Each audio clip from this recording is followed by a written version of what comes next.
Hidden Killers Live with Tony Brueski, Stacey Cole, and Todd Michaels.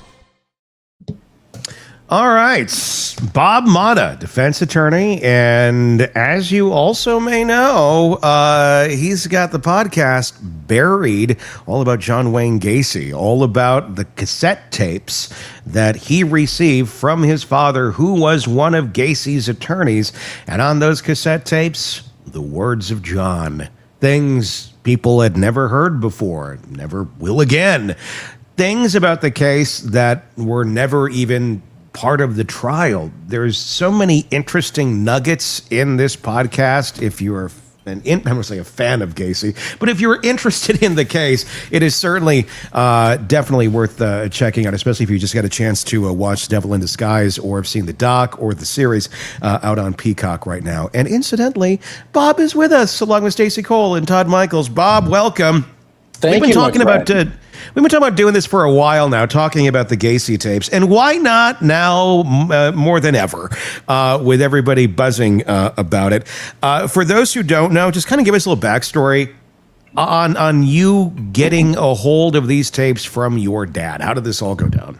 So my dad, back in 79 and 80, was one of Gacy's two trial attorneys. So Sam Amaranti, who had done other work that wasn't related to crimes for Gacy and his contracting business, put together little contracts for him. You know, if there were little people in terms of small claim stuff that weren't paying him, he'd file suit for them. So they had a relationship, a business relationship prior to the shit going down with Gacy. So when they start tailing Gacy in 1978 in December, he ends up reaching out to Sam, and he's like, hey, Sam, you know, these fucking cops, man, they're following me around. They've been doing it for like a week. Is there like anything we can do about it? And Sam's like, at that point, Sam had left the public defender's office and hung his own shingle, okay, like pretty recently. And Sam wasn't as... he wasn't as long in the tooth in terms of trying criminal cases as my father was. So when Sam kind of gets involved, no one knows at that point that Gacy's the monster that he is. Like, he's just like, they're saying that I kidnapped this fucking kid and I didn't do it, and they're following me around 24/7. They're sitting on my house. They're following me into restaurants, you know, help me. So Sam ultimately goes and talks to Terry Sullivan, who's the prosecutor in Rolling Meadows, which is the 3rd district up in that area where Gacy lived. And he is saying, what's going on, man? Like, why are you tailing this guy? You guys already did a search of his house on the 13th of December. You didn't find shit. Like, why are you hounding my client? And they're like, because we think he did it.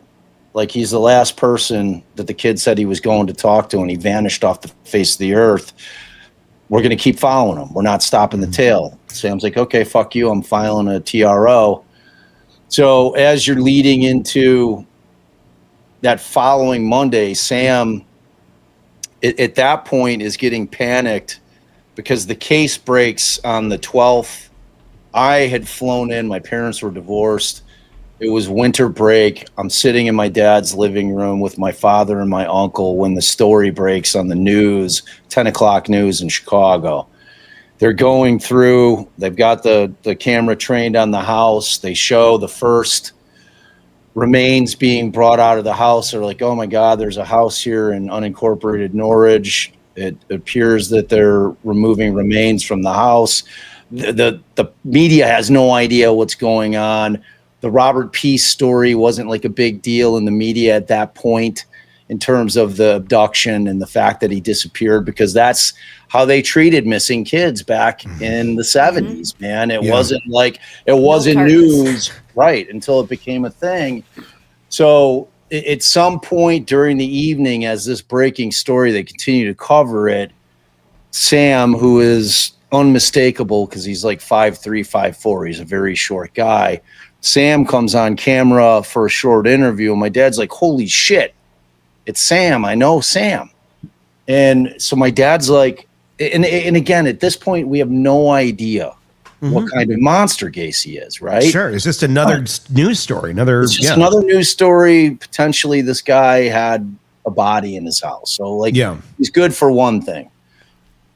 At least it looks like. So my dad, so as it progresses, and I think that first night they pull out two of the victims' remains that night, okay? Because it's dark out. The crawl space is maybe 2.5 feet clearance. It's very difficult to be down in there. It's obviously pitch black. There is no smell, which is something that we'll get into later.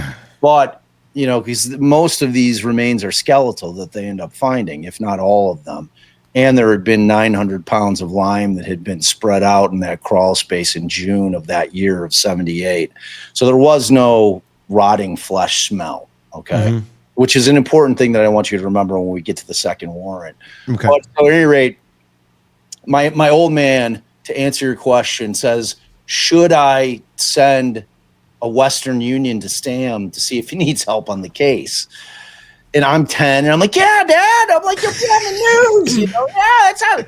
You know, I don't know shit from shit. I'm 10, you know. So, and my father, for all the years after, he's like, always kind of blamed me for him being on that case. He's like, yeah, you know, Bob, you really encouraged me. So, needless to say, the following day, my father goes out, because this is obviously pre-cell phone, pre-internet, pre-email, pre-fax, all pre-everything, goes out and sends Sam a Western Union. Now, if you watch it on Peacock, that was one of the things that they fictionalized, where they had Sam on the phone calling lawyer after lawyer after lawyer after lawyer, and every lawyer's like, no. My dad is like, as soon as that story broke, the following day sent the Western Union telegram to Sam. Sam calls him back immediately. He's like, yes, I need help. When that call takes place, my father had also just hung his shingle, left the public defender's office, except Sam was in the 3rd district up in Rolling Meadows, which is a suburban. You're not dealing with the kind of shit that you deal with in the House of Pain, which is 26 and Cal in Chicago. That's where my father was the lead felony private or public defender. So my father was very seasoned litigator, was a phenomenal attorney. And Sam was all about him coming on board because Sam needed the help. And again, even at this point, they still have no idea what they're dealing with. Like they, like at this point, maybe they have 3 bodies, because they're uncovering them in the crawl space. It takes a lot of time. They're going slowly. You have body on top of body. So you have bones that are laying on top of bones, and you're dealing with this concept of, at some point, being able to try to identify these victims, where we don't have DNA at that point, where you have basically medical records, dental records, and if the kids were wearing something unique, a belt buckle, a necklace that somebody had given them. So they're trying to be as careful as they can when they're removing these bodies, understanding, the medical examiner there is really overseeing everything. So they're being very, very methodical about trying to get the remains out. So Sam calls my dad after he gets the Western Union, and my father like freaks out, like kind of like he gets nervous about it. And he initially says, well, he's like, you know what? Like I got a bunch of stuff going on. Like I've got other cases I got to handle. Like I don't think I could do it. And he hangs up the phone, sits back in his chair, and this is all gospel. This is all true. None of this is fictionalized. Sure. Thinks about it for like about 10 minutes, picks the phone back up, and he tells Sam, all right, yeah, I'll do it. And so Sam tells my dad, the first thing I need you to do is you need to file a motion in the court to get them to quit calling Gacy crazy on the news. And my dad says, well, Sam, there's this little thing called the First Amendment. They're going to be allowed to say whatever. There's nothing that I can file that's going to be able to stop them in terms of what they're going to say while they're doing the investigation, because at that point, the thought of a gag wasn't even a thing, really. So my dad writes up whatever he can, files it, and from there on, the case just starts growing bigger and bigger and bigger and bigger. And it's like, just like this nightmarish case. And they realized very, very early that this is going to be an insanity defense case, because of the fact that Gacy, as soon as he's taken into custody, with Amirante not being with him in the initial hours, even though he was retained, I'm a little bit tough on Sam in my podcast, and I get progressively tougher on him from a defense attorney's perspective, looking objectively at the handling of the case in the early days, that he wasn't there, and for the initial interrogation and confessions by Gacy, wherein he made some admissions purportedly, because none of the interrogations were videotaped. None of them were handwritten confessions from Gacy and signed. They were all based on a report written by Mike Albrecht, who was the one that was conducting the interrogation. Now, on my podcast, Mike was the second cop who I interviewed, and I love Mike Albrecht. Like, all of these old Des Plaines cops were salt of the earth, good guys, and exceptionally honest about the faults of the department and policing back in the 70s, and how they just were disregarding missing kids, and just, chalking it off to them moving out to California, and, or if it had anything to do with, in their estimation, homosexuality, and the kids were they're gay. It was a gay fight. We don't give a shit about that. Or it was socioeconomic, in the sense that these aren't folks with money, so we're just not going to put the resources in it because we don't care. Like, those types of things were real, and it was taking place, and it went on for years, which is what allowed Gacy to continue to operate, because there's a misnomer that Gacy was under the radar. Multiple people had gone in, because as we had Patrick McManus on, along with Michael Chernus on your show last week, and he was talking about this fact that, there were thousands. Gacy hooked up with thousands of guys. It was like, this dude was a disgusting apex predator machine that would just go out and just could not get enough. He was a glutton, like a sex addict, like everything. He just had to have more of everything. And, a lot of these kids survived. So you had a lot of survivors. You have the Jeff Rignall, who was kept hostage for 2 days in Gacy's shed, being tortured and, repeatedly chloroformed and like made to be knocked out. While he's passed out, they're sexually abusing him. And he goes into the cops, and they're like, how are we going to find this guy? So Jeff Rignall goes and sits on an overpass for a week and waits, because he knows what Gacy's car looks like, waits literally for this car to drive by. And then one day, unbelievably, it does. And he runs back to the police station with the plate, says, here's the fucking plate for the guy that just nearly killed me and completely tortured me for 2 days. They end up charging Gacy on that case with simple assault. Just to let you know where the mindset of Chicago police was at that time. If they had made a different decision at that point. And Rignall was late. Like, if you listen to my episode 3, which I'm not going to give any spoilers, I go through. I implore everybody, don't skip right to it. Listen from the beginning. But episode 3 lays it out. They should have had Gacy under arrest by Robert, by the third victim, John Bukovich.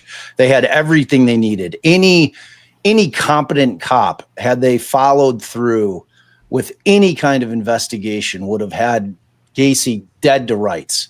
They would have gotten a warrant. They would have gotten into that house. They would have gotten into the shed. His father, and I'm talking about Johnny Bukovich, called the Chicago police every week for 2 years, begging them to look at John Bukovich's boss. Because that's the other thing with Gacy, is that the way that they tried to portray it initially in the press, through the words of law enforcement, that these were all wayward kids, that they were all street hustlers, that they were all, out there selling themselves for money and hustling. And that's just not true. Plenty of Gacy's victims were young men that were just trying to work and make a living in a very difficult economic time, making $5 an hour because Gacy paid better than most. And he always had a type. He'd always hire his type in terms of the kids that were doing the contracting work for him. And John Bukovich was one of those kids. And man, it was unbelievable. And like I'm going to let you ask me questions because I can go on for. I mean, it's amazing what, just we look at policing today and we get very upset all the time at various things that seem to be falling through the cracks. Like the Aaron Spencer case. We're going to talk about that a little bit later. But what was able to go on, what was able to thrive back then, I think our minds would be blown today if it was going on like that. But because of the world that we lived in and the lack of technology, the lack of modern policing, the lack of new more efficient ways of doing things, people like Gacy were allowed to thrive in ways that I don't know. I don't know that we're ever going to see another Gacy again, simply because our world has changed so much. What do you think about that? It's odd that you say that. So in the epilogue, which was the final thing after our final episode, which is 33 plus 3, because we wanted to memorialize the victims, which there were 33 that we know of. I happen to believe that there's additional victims, because that's another part of the investigation that we'll talk about in a second, that just did not happen. But the last episode, it's me and my producer who was doing this boots on the ground investigation with me. We had that exact conversation. If Gacy were operating in today's time with the technology and everything that exists in the world that we live in, how many do you think that he would have gotten away with? And, I was at like 2, maybe 3, if he's really focusing on people that are off the grid. If you've got one kid whose family is all over it and who is up law enforcement's ass, like Miss Peast, who was Gacy's last victim, she was all over them. And she's like, my son didn't fucking run away. Don't you dare tell me my son ran away. He's an honor roll student. It's my birthday. My son would never do that. Something has happened to him. Fucking find my kid. And they did, so if you had a parent like that and with an Amber Alert, because even if you're 16, 17, you go missing, there's an Amber Alert. They're going to be getting Gacy's phone. Like he just wouldn't have been able to get away with it. It wouldn't happen. It's like in our world now, to me, the only serial killers that can really succeed, for lack of a better term, in terms of having some kind of longevity in what they're doing, are probably truck drivers, over the road truck drivers that are constantly on the move, and people that commit these crimes in national parks, just because it's so off the grid. I mean, you have to be off the grid. Yeah. And even in those circumstances, it's difficult if people are like, okay, well, my husband or my significant other or my son went hiking and now they're gone. Just the vast amount of land that has to be covered in order to discover the bodies takes forever.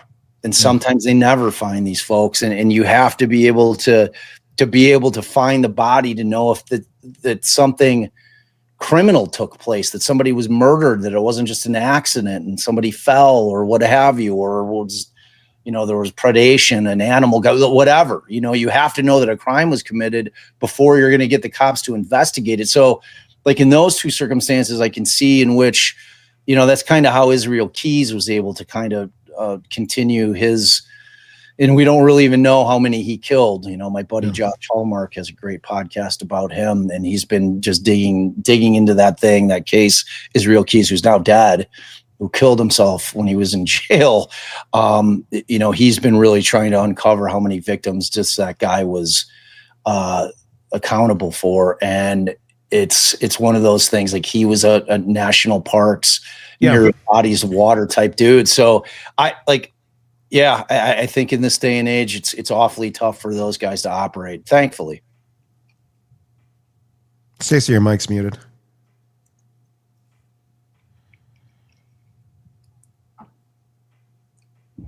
I thought she was. Sorry.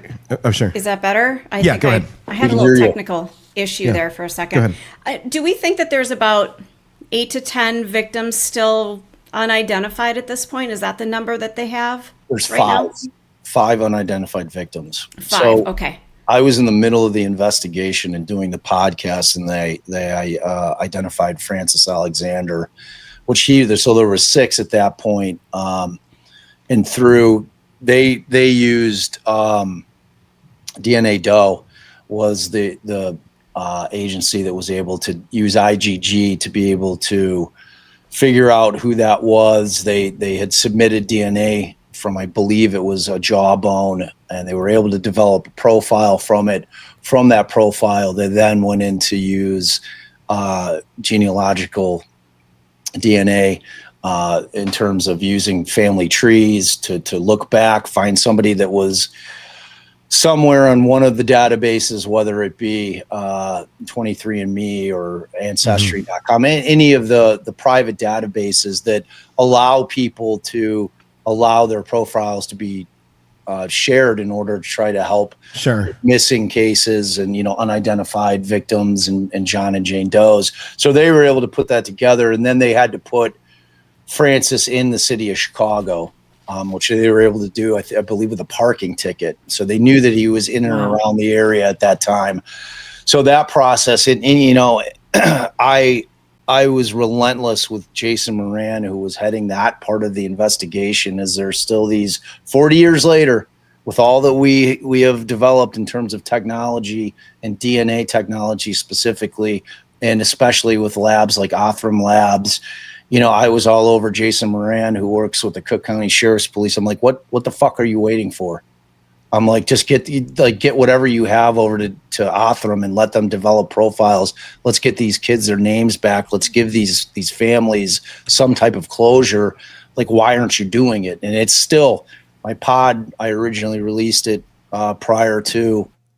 It's been 3+ years. Yeah. So it's inexplicable to me why that work's not being done, why the remains aren't in the hands of labs across this country that are going to be able to develop profiles from it, even after all these years.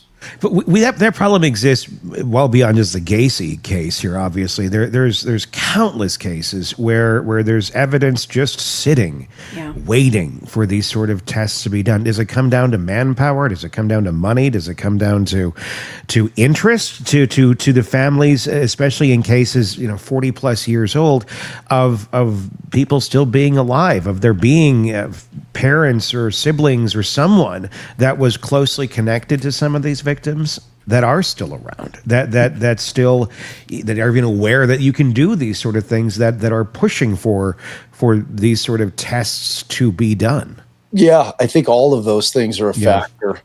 Truly. I mean, some of the kids might not even be in NamUs. Some of the kids may not have been ever reported as missing, so they're not in the database.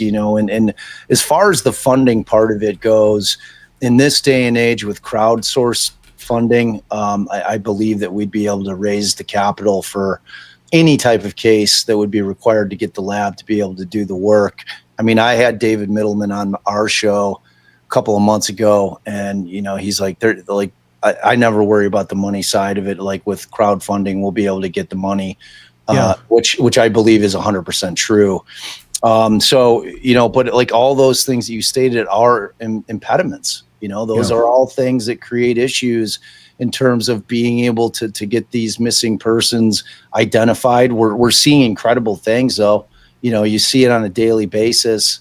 Like DNA Doe Project, I always get emails when I've identified somebody that's been missing, or for 30, 40 years. I mean, Othram has identified John and Jane Does that were 90, 100 years missing. It's incredible stuff, man. It's like there is no time limit in terms of how far back they can go. And then DNA is such a fascinating area of science, in that males share their YSTR chromosome with all of our ancestors, and it mutates slightly, but it's close enough to where it's going to lead them to the right, like on the right path. And that's where IgG comes in. And that's where that family tree thing looks at it. And they're going to be able to say, okay, well, somebody uploaded their DNA here, and this person is a pretty close match if not exactly. And so now let's work our way back, looking through that family tree and figure out exactly who this person is. And that can be communicating with the people that uploaded the DNA profile and say, hey, tell us who's in your family. Because, obviously a lot of people don't do 23andMe or Ancestry.com. They don't get their DNA on profile. So you've got to do a lot of that manual legwork. But with AI, I feel like we're on the cusp of like quite an amazing thing that's about to happen, and I'm wondering how many people out there. And number one, you're going to have a lot of families that are going to get answers to some of their questions, but I think you're also going to get families are going to get answers to their questions too in a different way of, oh, remember Weird Uncle Charlie? Yep, that's right. Yeah. Like it's not always just going to be connecting those dots. It's going to be, oh God, there was a reason he was weird. He was doing this over there. Stacey, what are we looking at in the comments right now? What are some people asking about? Yeah, Mark had a really good question. What other states do you think Gacy had killed in? Wisconsin, definitely. Yeah, I think he's right there. I know, but still, come on. He used to go up there very, very frequently. And there's a property that we know that he frequented that we at one point believed that Gacy had owned property up in Wisconsin. Yeah, because it's a short drive. For us in Illinois, when we want to get away, that's where we go. We go and then everybody call you fibbers. Yeah, it's just gonna go there. And to be honest with you, Mark, he traveled so much for work. It really requires a more in-depth investigation in terms of people that went missing at times that we know Gacy was in different states. Now, the one thing that you kind of like causes you some pause in terms of whether or not he was active when he was on the road is, by way of him having this graveyard under his house. That wasn't him being clever. That was him being lazy, and it just worked out for him that, look, I was able to have this graveyard under here and it kept me off the radar until he ran out of room. If he had had a bigger house, he may have had more victims. Excuse me. Yeah, exactly. Well, ultimately the last 5 were dumped in the Des Plaines River when he ran out of room. So, we have all of his work records because he kept impeccable work records. So we know where he traveled. He was in Kansas City. He was all over the Midwest. Yeah. All the time. We were chasing a lead down in Florida because we know that he was down in Florida at a time that a kid that was in the military went missing off the base, and he was down there around that time. I had done FOIA requests because that's the other part. For us, season 1 really was an examination of the failures of Chicago police and how Des Plaines was able to get this done in 10 days. I wanted to know why the fuck that happened. So, we dug into the investigation heavily. We talked to all the old cops. Chicago PD wouldn't touch us. I just flamethrow Chicago Police Department. Like, if you thought that they got hammered a little bit in Devil in Disguise, that's nothing compared to it. I lay waste to them because, again, I put, obviously Gacy is the one whose hand was the one who committed the murders, but the fact is that he should have been in prison awaiting the death penalty at that point in time in 1973. And because of their indifference and their incompetence, that wasn't the case. So I put it on them. I put the blame on them for not doing the job. And it's like, that thing where they were talking about, if you watch Devil in Disguise, oh, we couldn't communicate. Yeah, bullshit. Right. It's like nobody's buying it. I'm curious because you had mentioned you think that he may have had property in Wisconsin. Do you know where he might have had property in Wisconsin?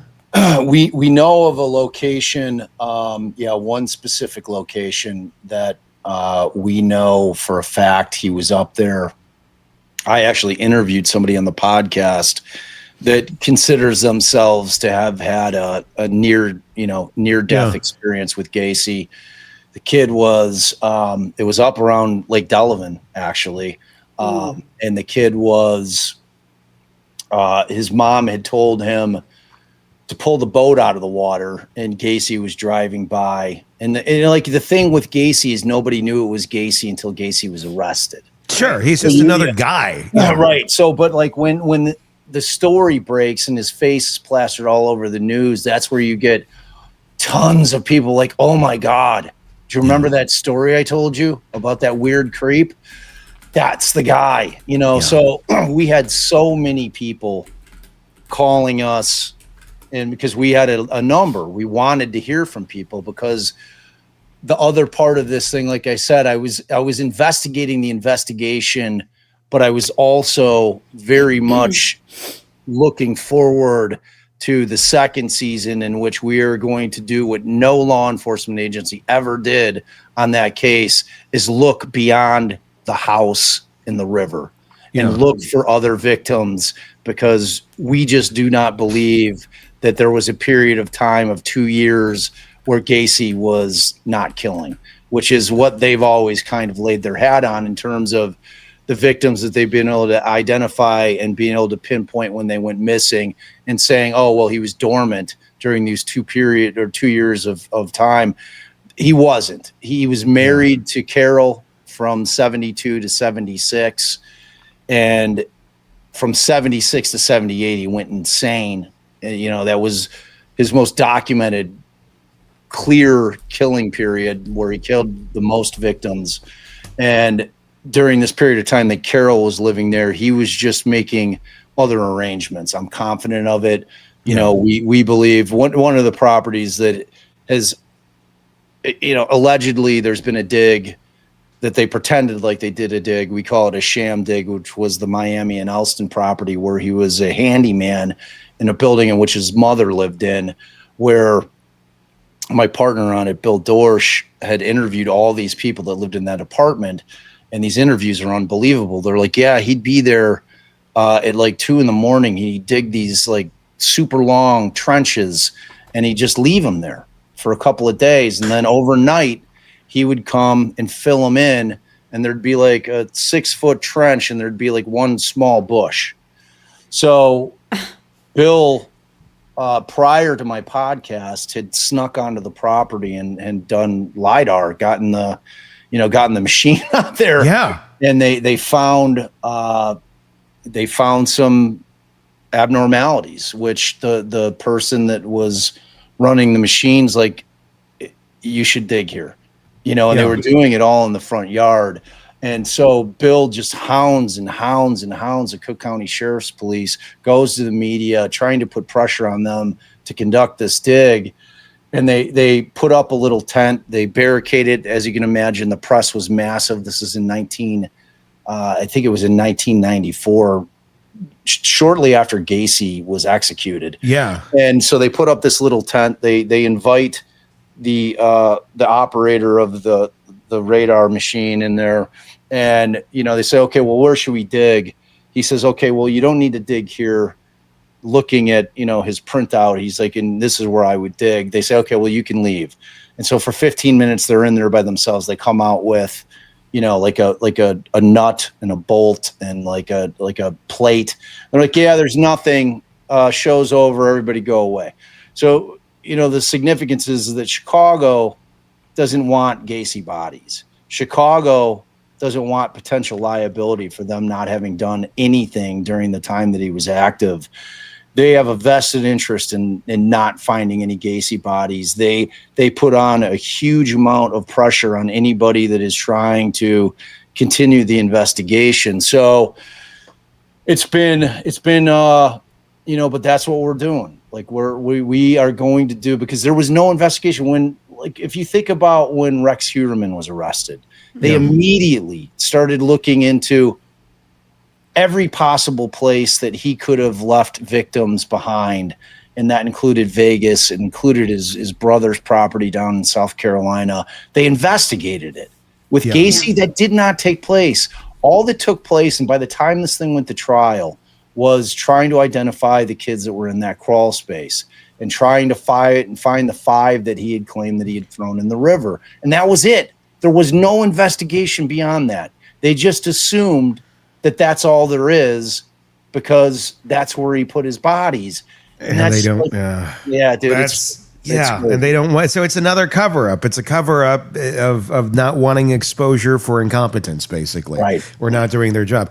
So there could very well be massive other chapters to this story that have not even been written yet because they haven't been discovered yet. Yes.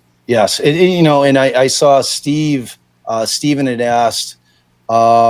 He was tied to the Candyman. So there's that podcast that came out called the Clown and the Candyman, and the Candyman is Dean Corll, who was down in Texas, who was a serial killer, who had a almost identical modus operandi to Gacy in the sense that it was all young men. It was he had 2 accomplices, one of which ultimately shot and killed Dean Corll in 1973. I've seen them try to make the connections. There are many, many people out there that believe firmly that there was a network, a much larger network of child sex trafficking ring that existed back then. Because we had John David Norman in Chicago, who was infamous.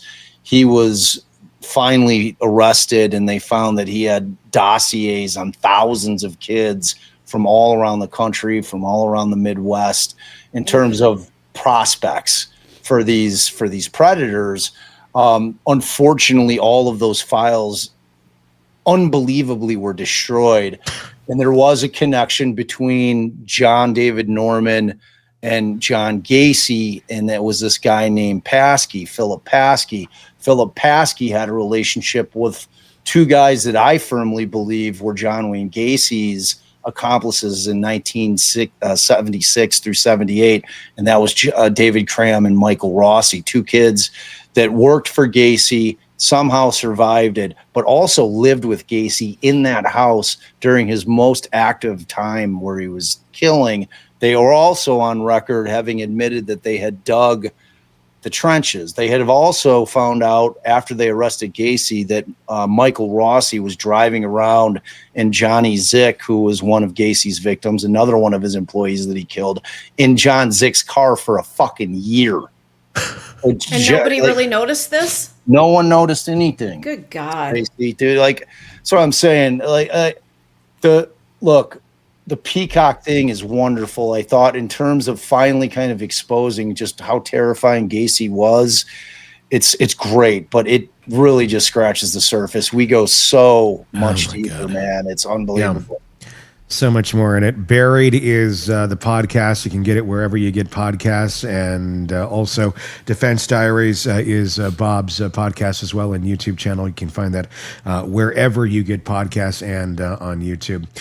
Let's switch gears now. I want to talk about another case that we are both very passionate about and have been following out of Lonoke County, Arkansas. Aaron Spencer, the father accused of shooting the man he found with his 14-year-old daughter. He's now running for sheriff, and I think this is a lovely story. It's a horrible story, but it's a lovely way he is taking the ball and running with it and not being a victim to the system that's trying to run him off the road. Just like he ran off the road, the man who came into his house in the middle of the night, kidnapped his 14-year-old daughter, who he'd already essayed, and then finally, Aaron, he after he discovers his daughter's missing, catches up to him, drives him off the road, and kills him because he approaches him and he's attacking. So I think this is wonderful that Aaron Spencer is running for sheriff. Aaron Spencer also being charged with second-degree murder for the murder of that very predator. This is such a screwed up story, and there's so many issues with it. And I'll say this. And this is what I was thinking earlier, because I just did another piece on this. What really gets me is the fact that Michael Fossler, the predator who has been killed in this shooting, the fact that he was released, the fact that the DA is going after dad who was protecting his daughter, which is only going to further traumatize that family, and the daughter who survived all of this stuff. Does anyone know anyone who protects predators other than predators? No. Nope. I don't. Next question. Yeah. I think that answers a lot. I mean, I'm not saying anything, but I'm saying You are. there needs to be a look at this, because I don't know anyone who is as passionately protecting a predator as the folks in Lonoke County are, who are doing this, who are going after Aaron Spencer as for second-degree murder, and who let the guy out in the first place. Well, and I think that's what they're protecting, aren't they? They're protecting the fact that they let this guy go for such a low amount of bail money and, go do your thing. And he went and did his thing. And Dad stepped in and became a hero. They're doubling down then by charging Spencer. And that's, to me, where I'm like, I don't know anybody who protects child predators other than other child predators. Yeah. No, I don't. I mean, prove me wrong, DA. Yeah. Prove me wrong. I'm not saying that DA is a child predator, but I am saying I don't know anyone who does protect them other than that. So it just seems a little weird. It does, because that concept does not exist in the world. No, no normal person, no person that has children or cares about children or cares about people is going to protect somebody who's a known predator. Yeah. Like, it's inexplicable. Like, unless you yourself are a predator and you're terrified of exposure. Yes. You know, and that's where my mind keeps going here. Right. Well, and look, Tony and Stacy and I are not pointing fingers at anybody. No. Nope. We're not. We're not. However, it requires some kind of investigation, I would think. Some critical thinking skills.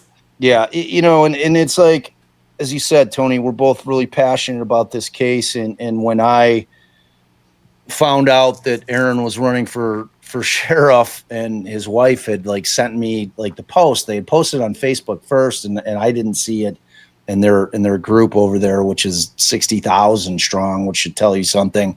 Yes. She's like, hey, I didn't know if you saw this, but I wanted you to see this. And I could not love it more than I do. Mm-hmm. It's sticking it to the man, isn't it? It's sticking it to the man. And, you know, from the citizen's perspective, I love it.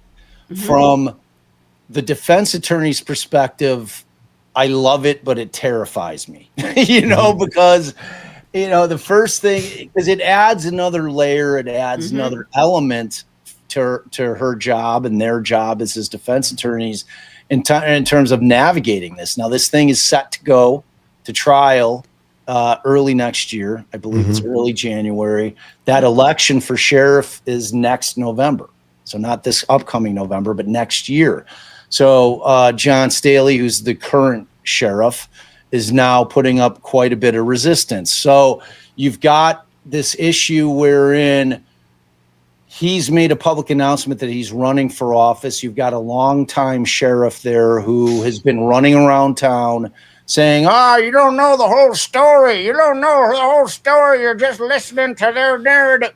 So he's going to be trying to protect his office. He's going, there's a lot at play here, and it's a really, really interesting angle. I am going to be taking a field trip to your neck of the woods, man, to visit down to Lone Oak, do some man on the street shit. Maybe I can talk you into meeting me over there, and we can talk to the people and see what the people have to say, because I get tired of hearing from politicians. I like to hear from the real ones, from the actual citizens of all these different places and all these stories that we hear about.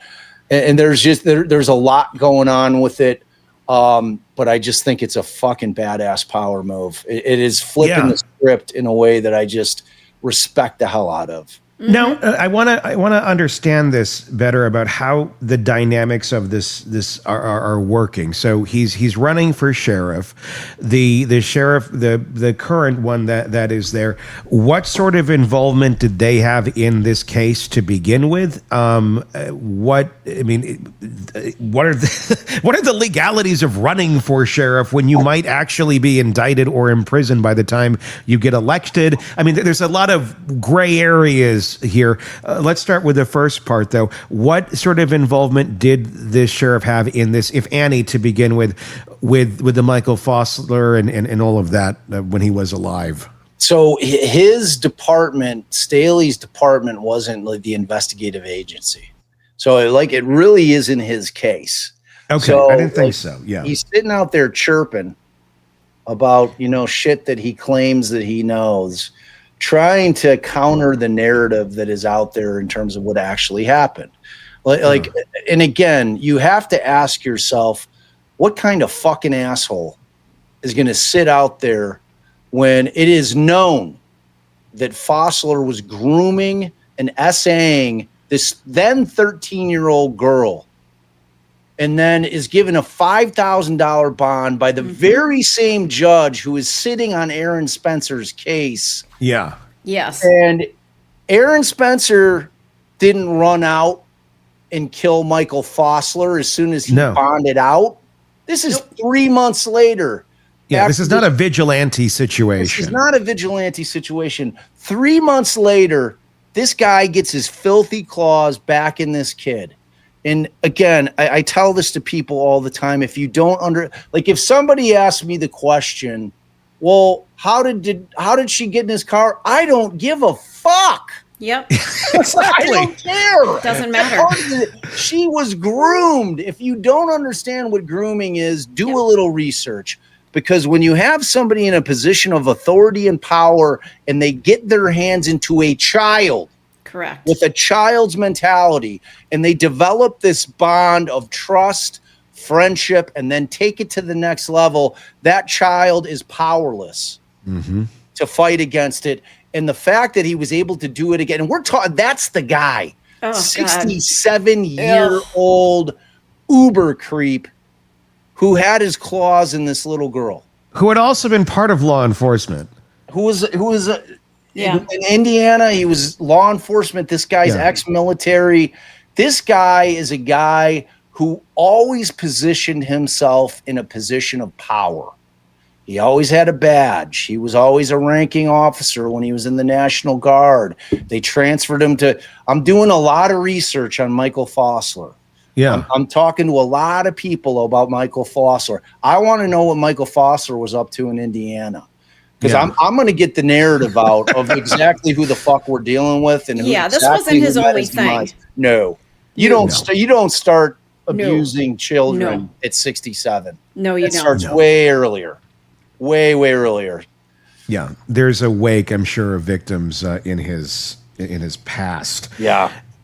And that's... Go ahead, Stacey. You'd be hard-pressed, I would think, to find a jury of your peers that's going to listen to this case from start to finish and go, oh, yeah, he's guilty of murder. He killed the guy. We need to put him away. No. He was a father.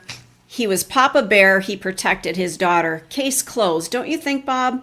Am 100%. I oversimplifying this? No, because it is that simple. But here's the thing: there's this thing that exists in the law, which they call jury nullification. Okay, and that's where, you've got a jury. They hear a compelling story. Technically, there has been a violation of the law. Technically, that person is guilty of committing the crime. However, the jury is so compelled by the story and what actually happened that they decide not to apply the law. They don't follow the law. They call and they find the person not guilty. They acquit the person. They call that jury nullification. This isn't even that. This is, if you look at the statute in Arkansas for defense of others, he had a reasonable belief. And it was absolutely reasonable. If you don't think that this guy who had a stay away order, who had then, after 3 months of being out, then continues to communicate with her immediately, and over the next 3 months, unbeknownst to the family, he's now texting her, sending her money, and like getting his claws back into her. This guy doesn't give a fuck. No. He does not care. If you don't think as a father that the first thing that you're going to be thinking is one of two things: either he's kidnapping my child to get her, because she is the only witness against him in the 43 counts that he has pending.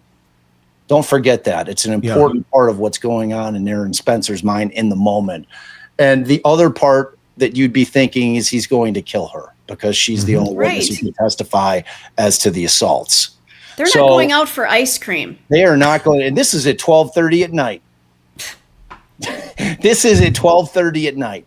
Okay. Again, I don't know anyone that protects child predators other than child predators. That's a great point. Yes. So this is a situation wherein this isn't going to be jury nullification. They are going to find him not guilty. Correct. Because this was a justified homicide. Justified as long as the day is long. Wouldn't this also even mean kind of go into take hero dad out of it, take Aaron Spencer out of it for a second, and go in the scenario that you're driving around. Let's say you're a friend of the family. You know that this guy had already violated this young girl, and you're driving. And you're like, holy shit, he's in the vehicle with that girl. Yeah. And you're just the good Samaritan. It's whoever is just driving around. You see this shit, and you're like, oh, holy fuck. I mean, if I was out there, I think most dads, if one of your friend's kids were in that situation, I'd be ramming him off the road too. 100%. And I would also pull the trigger if I was armed and 100%. I saw this fucker. That's being a good Samaritan, is that not? You are protecting the life of a child. Yes. Because the guy, it's not like Aaron Spencer didn't walk up to the truck and just pop the guy in the head. That's not what happened. No. Fossler approached him. You would think, well, let's see here. He's got my daughter in the truck. It's 12:30 at night. It's made to look at home like she just went out or that she was still in bed. This is all kind of a ruse to make it look like something else is going on. I find out she's missing, and I get out there, and there's this monster with my daughter. He approaches you. You're going to think he may be armed. He may not want me around. Yeah. If he's already done this, my life may be in danger. Certainly my daughter's is. Mine might be too. So, of course, if you're armed, you're going to use it. Yes. I do not understand what the hell is going on with these police, or with the DA, with the judge, with anything in Lone Oak County that makes any of this make any gram of sense. I wish I could give you an answer, but I can't. And I can tell you this: I'm going to certainly be trying to talk to the DA down there that's moving forward on these charges, because I think that the people of the county of Lone Oak want a fucking answer. Yeah, they do. Yeah. And not some bullshit. Oh, well, we have to let a jury. We have to bullshit. Let a jury this is not. This ain't that. This is not that situation. They have the ability to, as a district attorney, to look at it and make a decision as to whether or not they look at the facts as they exist, and they say, okay, I'm either going to pull the trigger on this or I'm not. And they can still back out. They're elected too, T. Yeah. They are. And then the DA can still drop charges. The DA can have an epiphany and go, maybe this is one I don't want to keep going with. Yeah. Maybe it's one you don't want to keep going with, again, because I don't know anyone who protects predators other than predators. And I don't think anyone else does either. So maybe it might be a good idea to back away from this one. Maybe just say, fucked up. Shouldn't. I mean, they've had a fucking year. And they still haven't. Well, then I guess we're going to have to let the world know who they are. That's right. That's right. I mean, look, this thing is getting one of the beautiful things about him running is that got blasted all over. That shit went viral. Yeah. So the world knows about this case. It's not just a few eyes on it. They got the eyes on the world on this case, and there's going to have to be answers that are going to have to be given by people that are going to have to be asked hard questions. Yeah. Because look, this thing, and the one thing that I want everybody to remember in terms of that statute, it's what would a reasonable person think in the moment in time. And again, this guy did not give a fuck. He had 43 pending charges for SA and other things, all related to Aaron's daughter. He had a stay away order in place to stay away from not only that child, but the entire family and the property. Yeah. He did not care. Yeah. You have to try to have that, pretend that's running through your mind, that is what's going on in your head. Like, this fucking guy doesn't care. Yeah. Like that's where your brain's at. Because like a normal person, if they're out on bond, is not going to, even if they can't help themselves from committing another crime, say they're in for selling drugs. Well, I have to fucking make money. I'm out on bond. I'm going to hit the corner. I got to sell some rock because I have to eat. That's a different thing. This is a guy who not only goes out and does it again, but does it with the same victim. This guy did not care at all. That is what's going through Aaron Spencer's mind when he rolls up on that truck and he's screaming for his daughter to get out of the cab of the truck. She's not coming. And he's yelling at Foster, let my fucking daughter go. Let my daughter out of the truck, screaming at the top of his lungs. Yeah. And instead Foster gets out. Yeah. The shit from right there. In my estimation, it's over. I'm ready to pull the trigger the second he walks out. Right. I mean, what's going to happen there? Like, oh, hey, I just wanted to take her out to the DQ, get a blizzard or something, and just make up for everything and say it was all a big misunderstanding. Bull fucking shit. I mean, it's like this is just, and here's another element to the case because it keeps getting darker and darker, and it's important that anyone who is hearing this and getting enraged get fully enraged and understand what the hell's going on here. Let's talk about the gag order on this case that was there for how long? That immediately was like, nobody can talk about any of this shit. Give us some insight on that, Bob. Yeah, so the gag order, and again, the important part of this puzzle of this gag order is that, again, you're dealing with the same judge who granted a $5,000 bond. Cash had to be posted for him to be able to walk out on 43 counts, including multiple counts of essay against a minor. Yeah. Okay. In our state, you're doing life on that shit. Mm-hmm. Okay. So in Florida, they can kill you now. Right. Exactly. So what happens is after he gets out, this thing goes down, and lo and behold, the judge presiding over Aaron Spencer's case is the exact same fucking judge, exact same woman.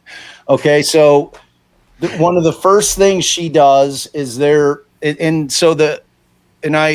highly recommend everybody go and watch the argument in that case because it was broadcast in the Arkansas Supreme Court. So Aaron's attorneys went and said, okay, this gag is fucking ridiculous. They've gagged the world. For some reason, this judge is trying to allow the world not to speak about the case at all. Mm-hmm. No one can speak about it. No one can it was the most far-reaching gag you can ever see, right? Matter of fact, protecting something, are we? Gee, here we are. Like it. So ultimately, they file. It gets up to the Supreme Court of Arkansas. The Supreme Court, this gag is absurd. I've never seen anything like this. We're flame-throwing the gag. The gag is done. One of the concurring justices who didn't write the opinion, because the majority wrote the opinion, and then one, other justices can say, hey, I want to write something too, because I got thoughts and feelings about this. This judge says, when they looked at how this thing went down from when the state filed the motion requesting the gag, okay, they said that she turned around quicker, he used this language. He said she granted the state's motion without the defense being able to file a responsive pleading. She granted that motion faster than it takes to brew a cup of, or what do they call those things? Pot of coffee. Okay. I'm so Keurig. Bob, you might need some coffee, dude. I know. We're striving for the word pot of coffee today, Bob. I'm worried about you. I'm a Keurig guy. So it's always cups now. It's a pot. Yeah, I haven't used a pot in forever. True. So but that's incredibly telling because it's basically they're saying, look, you turned around immediately and granted this thing without even doing any research, and then on top of it you use a gag order from a case that we had previously overturned. So you used a cut and paste for your gag order for a gag that has been declared bad law. So that justice not only said shame on you, but what I suggest is we use our power to remove that judge from that case. Unfortunately, that judge was a concurring judge, so it didn't have the strength that the actual opinion has, wherein when you get the opinion in the appellate court's or the Supreme Court said, okay, this is what's happening, it's got to be in the majority opinion. So concurring opinions, you can't employ the things that they're asking them to do. They're just allowed to say, this is what should have been done. This is what I think that my brethren should have done in the majority opinion. So you had at least one judge saying, this fucking judge should never have been sitting on Aaron Spencer's case. She's got to go, which I still think she needs to go. How she's sitting on this case, how there's no conflict there is beyond that should be the big thing that they're going after. Well, there's going to be a gazillion appellate issues. I mean, right? I mean, but we shouldn't even have to go through this. This family's been traumatized by a predator, and the judge and the DA are like, let's traumatize them again. Why? And the child. Why? Again, I don't know anyone who protects child predators other than child predators. And I'm not saying any of them are. But I'm saying I don't know anyone. Begs the question. And we'll end on that. Give me your thoughts in the comments section on YouTube. If you're not already there, search Hidden Killers with Tony Brueski to find us there. Bob's podcast, Defense Diaries, check it out. And also, of course, Buried. Search for that. That is available right now as well, wherever you get podcasts. This is, let me pull the graphic up for that again one more time. Inside the John Wayne Gacy Investigation, Buried. Check that out right now to get all of that. It's great stuff. Bob, as always, thanks for being here. For Stacy, I love you too. For Stacy, for Todd, I'm Tony Brueski. We'll talk again real soon. Want more on this case and others? Then press subscribe now and don't miss a moment of true crime coverage from Tony Brueski and the Hidden Killers podcast.